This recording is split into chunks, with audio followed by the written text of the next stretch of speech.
These are my avocado seeds. On the left hand side you can see the one that I started 4.5 months ago.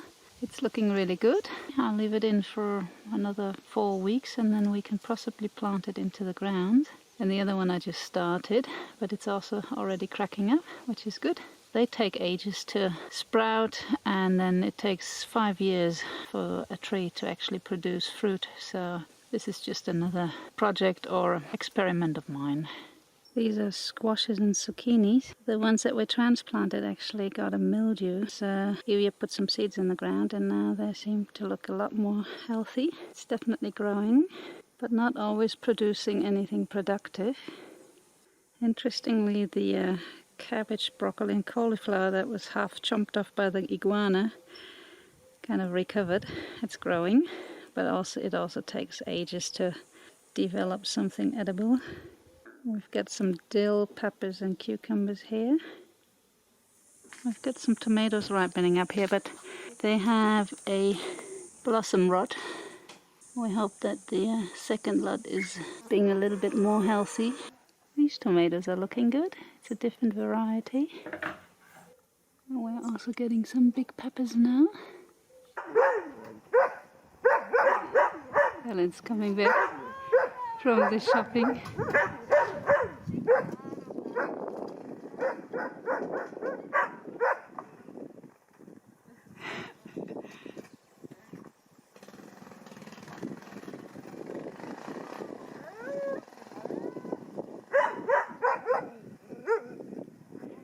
Yes, Sasha, huh? So I'm going for a new dessert, an avocado chocolate mousse. As you can see, I'm using quite a large avocado. Make it a little smaller. To that you add some melted chocolate. I used about 75 grams, which was melted with a little bit of milk, touch of vanilla extract. Oops. Apparently that enhances the flavor of chocolate. A tiny pinch of cinnamon, some extra unsweetened cacao pulver. Ask for a tablespoon, so and a little bit of syrup. And now I'm making a mess with the blender.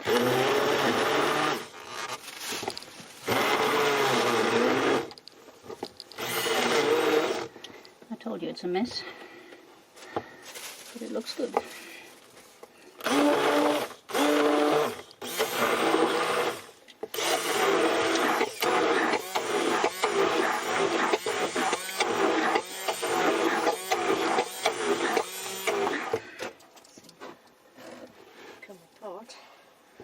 Yum!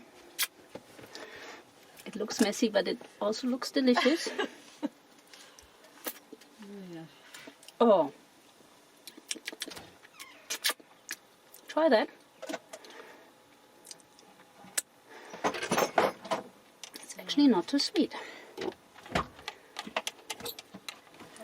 It's a vegan dessert, but don't worry, we're not going completely vegan. Oh, shit. On your blanket. Big block. Really? Mm-hmm. Oh. Don't smudge it. Oops. Had an accident. And of course it's on Helen's bench.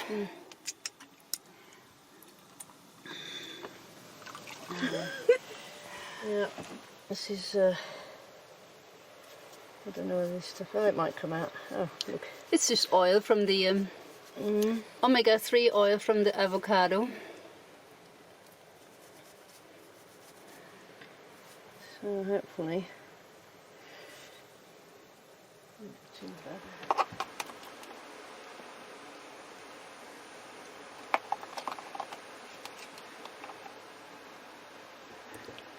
I've already prepared the base. It's the flapjack mix that I always use.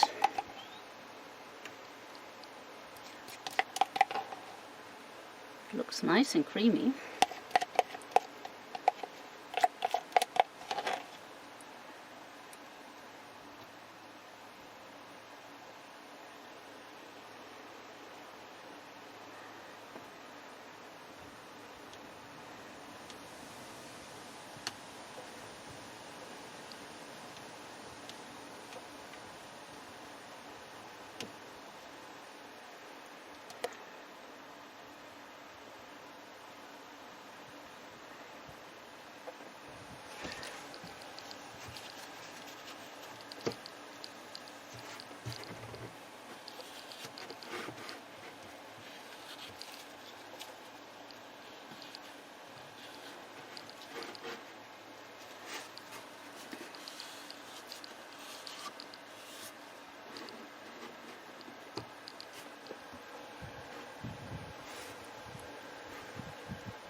Done.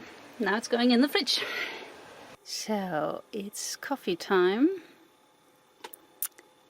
And somebody is waiting for the newest creation of Kirsten's cooking and baking experiments. This is my mousse au chocolat avocado cream. So you choose whichever you want. I go for a little one because Kirsten always has to have the biggest. I have a bigger mouth. Let's see what the verdict is. Kyra loved it. Ah.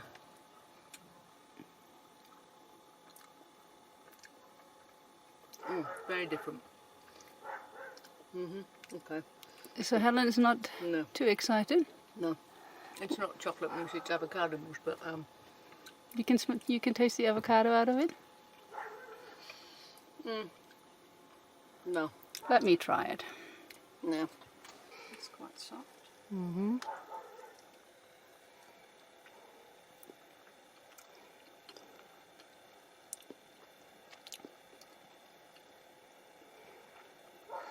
You can taste the avocado, but it's not so sweet.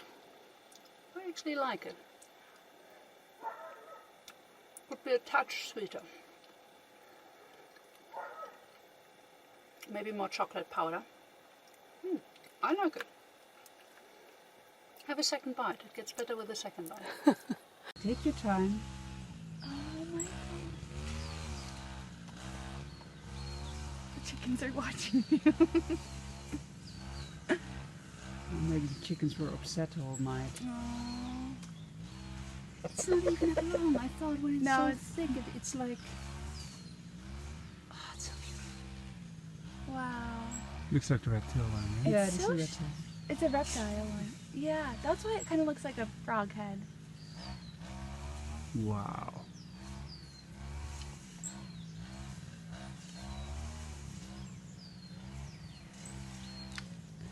It's beautiful that it just takes its time to leave. Kyra went to collect eggs from the chickens in the morning. She was surprised to see one egg under rather than above the straw in the chicken coop. When she reached for the egg, her hand touched something strange. She took a closer look and stared into a pair of black eyes. Not really knowing what she was looking at, she called Hoop and Julia, and only afterwards realised that it was a huge boa. Thank God it wasn't a rattlesnake. I can get a bit closer, maybe.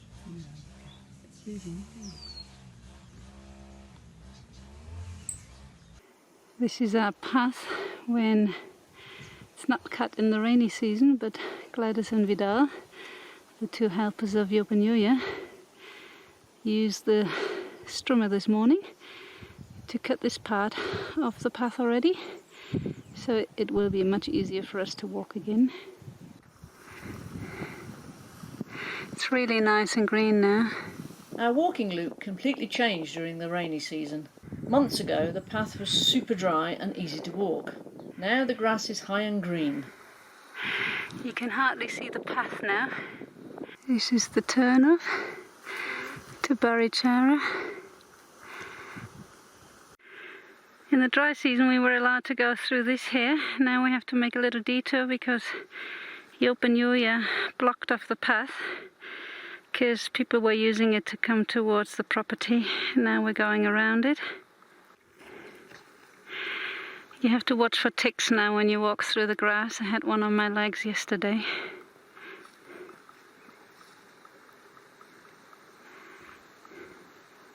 It's always windy up here.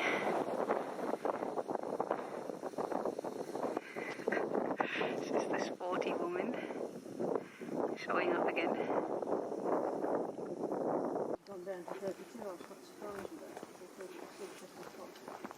We're talking about the weather.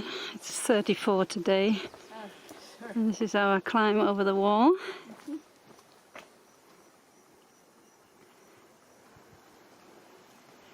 It's really, really nice and green now.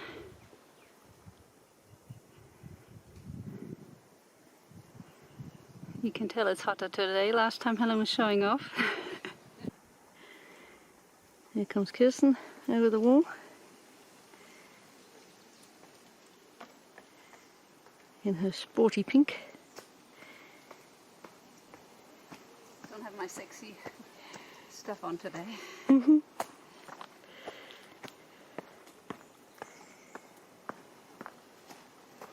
There she goes. Oh, thing's biting.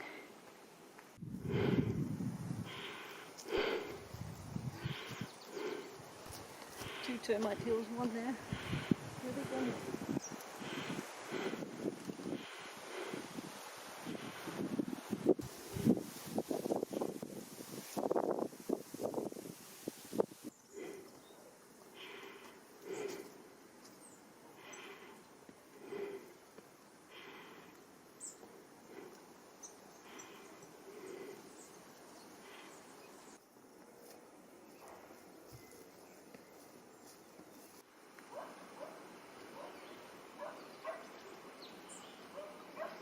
This is where you can normally see the trough, but it's covered in grass. We have some really strange bugs here.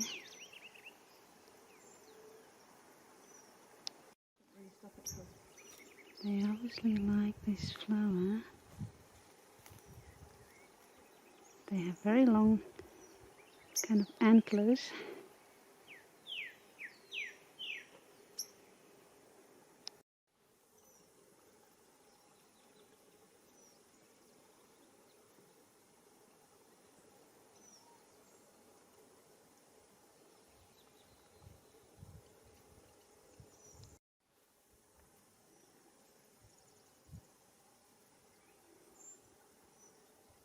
So this is the second time I've been doing my falafels. Today I put the right spice in there, cumin. Helen got me that one in town. We also have Helen's famous coleslaw on our yummy bread. And I made myself a wrap with our freshly picked lettuce, cucumber, homegrown. And then we have the what is it? Mayonnaise, sour cream, dill, garlic, salt and pepper dip. My healthy wrap.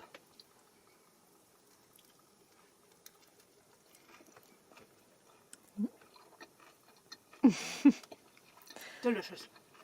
We've got her homemade falafels In a a tortilla with the dill sauce. And homegrown lettuce, cucumber, arugula and bought tomatoes. More of the dip. Yummy. Life is hard here. Yep. We've got cake for tomorrow. Also yummy.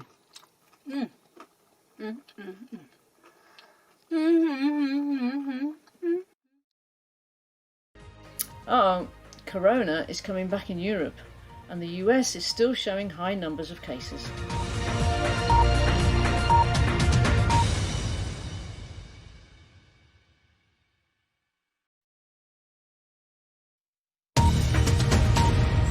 The annual Muslim pilgrimage to Mecca in Saudi Arabia is underway, with drastically reduced numbers because of the coronavirus pandemic. Only around 10,000 Saudi residents will perform the 5-day ritual. Normally, more than 2 million pilgrims take part. Hong Kong's leader, Carrie Lam, says the territory is on the verge of a large-scale coronavirus outbreak that could overwhelm its hospitals. It's reported more than 100 new daily cases for the past week. The Democratic Party presidential contender, Joe Biden, has promised to spend billions of dollars to help America's minority communities overcome what he termed the racial wealth gap if he wins the election in November.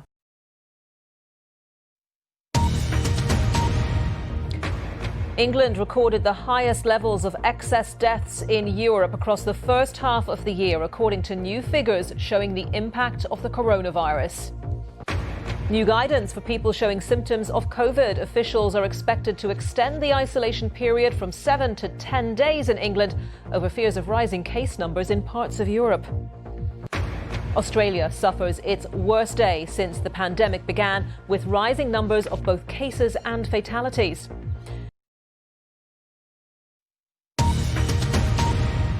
Spain has reported a massive 18.5% fall in GDP in the second quarter as a result of the pandemic and the lockdown restrictions. The French and Italian economies have also been badly hit with double-figure falls. Vietnam has announced its first coronavirus death after an outbreak was detected in the city of Da Nang. The outbreak in the coastal resort follows 3 months with no new infections across the whole country. Mexico now has the third highest coronavirus death toll in the world. Over 46,000 people have died there, meaning the country's overtaken Britain, with only the United States and Brazil having seen more deaths. Countries across Europe are fighting a resurgence of the virus. In England, thousands of beauty salons, bowling alleys and wedding venues have been told to stay closed for at least another fortnight. And President Trump says he will ban video sharing app TikTok in the US over concerns of the Chinese-owned company's access to American data. A BBC investigation has found the number of deaths from coronavirus in Iran is nearly 3 times higher than the government claims. According to official records passed to the BBC Persian service by a whistleblower, almost 42,000 people have died. Australia's second biggest city, Melbourne, has imposed more lockdown measures to try to contain a surge in cases. All non-essential businesses have been ordered to shut. That's on top of a nighttime curfew. And Microsoft says it's committed to buying the North American operations of Chinese-owned app TikTok, despite President Trump's threat to ban it in the US. He's called it a security risk.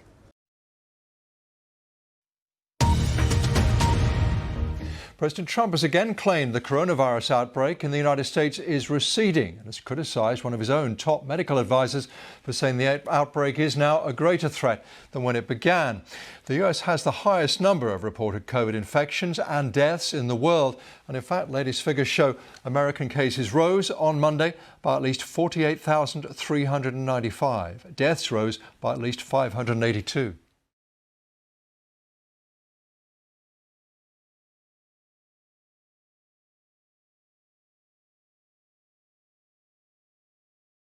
Stay tuned for more videos.